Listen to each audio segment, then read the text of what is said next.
All right. Oh, I just about tripped over the net. That happens more than I want to admit. All right, let's try this again. We're in the hitting barn. She's gonna hit first, and then we're gonna pitch. And I gotta clean this barn today because it is atrocious.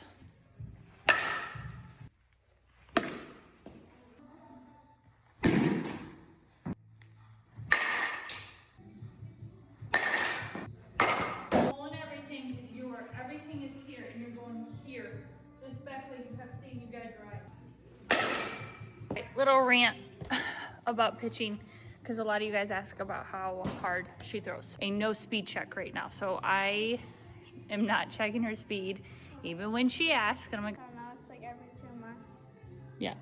So I told her we will check speed every 2 months. Because she hit 54, so she wanted to hit 55, which I think is great. Speed is great. Hitting the zone and hitting your spots is more important. She was getting a little chest leading again, which it's common to always got to fine tune them. It's more important to have good mechanics and hit your spot than throw hard.